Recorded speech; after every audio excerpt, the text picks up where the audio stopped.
let's assume the worst case scenario, okay? Let's assume, even though this isn't the case, let's assume we live in some kind of dark, spirituality-less universe. The foundation isn't spirituality. We don't come from somewhere and go back somewhere. This is our one life to live. It's a completely physical, material world. Humanity is inherently mean-spirited, dark, negative, heavy, right? And that's the natural way of the world. We know this isn't true, right? Deep down, you know this isn't true. But let's assume the worst, okay? Aren't you still happier?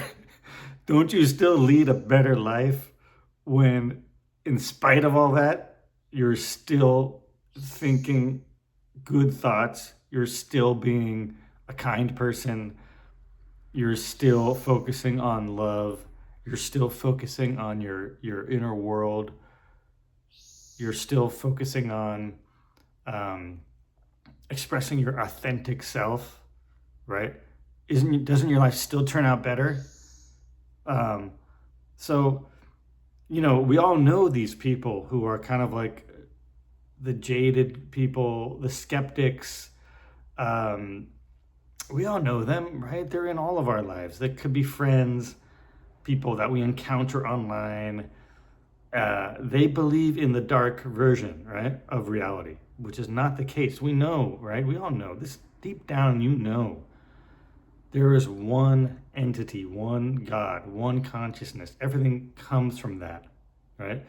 But even if the worst case were true, aren't you still better off believing in manifestation, having happier thoughts, having more positive thoughts, right? Right? Like, it just makes sense. It's just common sense. I guess the other thing I wanted to mention today, I wanted to talk about waking up in the dream.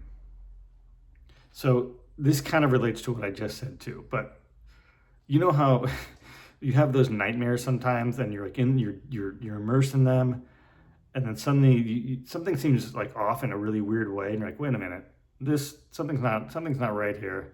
And then suddenly, it becomes a lucid dream. You wake up in the dream. And as soon as you wake up, all of those monsters that that were so real to you, suddenly they're kind of funny, right? It's the same idea with our reality, right? This is essentially a dream or a video game, however you want to frame it. The real reality, right, is we're somewhere. Our spirits, our bodies exist everything exists within consciousness, right? That's the real reality. This is all just a projection. When we wake up in the dream, that's when it all kind of loses its edge, and everything kind of becomes funny, like down to like the stuff that used to be the darkest stuff for you. Like, oh my God, why did I once care what this person thought of me, right? Or why would I sweat like internet trolls or something? Or why was I taking that job so seriously? Or everything, like health, finances, I mean, most people have some kind of heavy thing going on in their life between relationships, finance, health, anything. There's something, but when you wake up in the dream, it suddenly all gets a lot lighter, and you're like, wow, why did I care so much? And it's interesting because that's when you start to have fun. And when you start to have fun is when things kind of start to fall into place and everything starts to get way easier for you. Everything kind of starts to come together, and opportunities will kind of start to fall into your lap. Opportunities you thought were dead suddenly reappear. And it's funny how that happens. You wake up in the dream and suddenly you realize you control it with your frequency. When you were in the nightmare, your nightmare was kind of responding to your darker subconscious thoughts, right? The stuff going on that maybe happened during the day you didn't quite fully address. You went to sleep with them, and then it's kind of responding to that. But you wake up, and suddenly it's responding to your understanding that, oh, this is all just a bunch of BS. I can control it with my frequency, and that's when it changes. All those monsters suddenly become kind of like funny cartoon characters, right? And when you start having fun, holy crap, life like loves you when you're having fun. So like, think about like recording artists that are right now making a killing, like billionaires, like Pitbull, Taylor Swift. What are they doing? They're freaking having fun. They're just going out and expressing their authentic selves. Yes, they have tons of haters. Do you think they give a crap?